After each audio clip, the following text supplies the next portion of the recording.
Chart GPT पे क्या क्या आइडेंटिफाई करा हमने। ये 1.0 है, थोड़ी देर बाद 2.0 की चर्चा भी कर डालेंगे। क्या है? देखिए, बिल्कुल सबसे पहले जो सेक्टर मैं दिखाना चाहता हूँ वो है आईटी। आईटी क्योंकि डॉलर रुपये का एक रिएक्शन आ रहा है उस वजह से, लेकिन रेशो चार्ट पर आईटी इस समय वहाँ खड़ा है जहाँ से नॉर्मली ये एक मैसिव आउट परफॉर्मेंस दिखाता है और हर बार कहानी वही दोहराई जाती है। मुझे याद है 2009 के समय कहानी क्या थी, क्योंकि ग्लोबल मार्केट वो लीमन कोलैप्स के जस्ट बाद गुजर रहे थे कि बस अब ग्लोबल मार्केट का स्वाहा हो गया। 2017 में मुझे अच्छे से याद है, सबने कहा था कि क्लाउड कंप्यूटिंग और ये सब आ रहा है, आईटी शेयर यहाँ से डेड है। 2025 में अब क्या डिस्कशन हो रही है, एआई आ गया है, अब आईटी यहाँ से खत्म हो चुका है।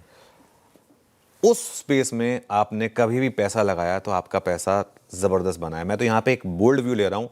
अगर आप 2026 का व्यू रखते हैं, पूरा 2026 का व्यू रखते हैं, 20 से 25% अपना पोर्टफोलियो एक निफ्टी आईटी का ईटीएफ ले लें, क्योंकि आप एग्जैक्ट स्टॉक्स कभी नहीं कर पाएंगे कि कौन सा चलेगा। टीसीएस जैसे एक, इस समय टीसीएस को कोई नहीं पूछ रहा है, ठीक है, लेकिन हो सकता है कि ये यहाँ से एक मैसिव रैली दे दे आपको। तो अगर आप इंडिविजुअल स्टॉक स्पेसिफिक नहीं जाना चाहते हैं तो एक एज अ सेक्टर उसका एक आप ये बना लें, एक बास्केट बना लें। 2009 के ट्रेंड लाइन से एक आउट परफॉर्मेंस है। इसमें सबसे स्ट्रॉन्ग दो स्टॉक्स हैं, एम्फेसिस और एचसीएल टेक। एम्फेसिस की बात करते हैं।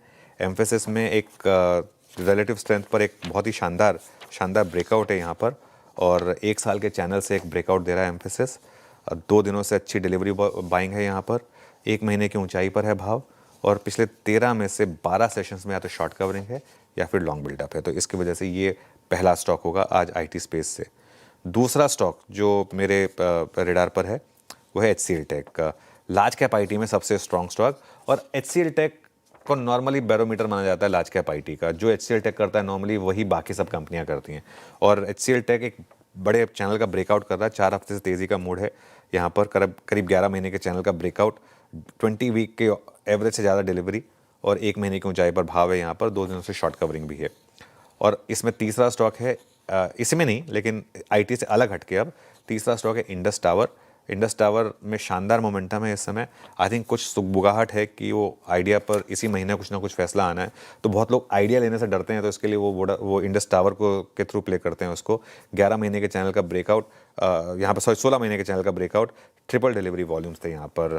पार्ट 2 में 3 और इंटरेस्टिंग स्टॉक्स हैं, जिसमें से एक थोड़ा सा नेगेटिव भी है, एक कैश मार्केट का स्टॉक भी है, वो हम बात करेंगे बस कुछ देर में। बिल्कुल ठीक।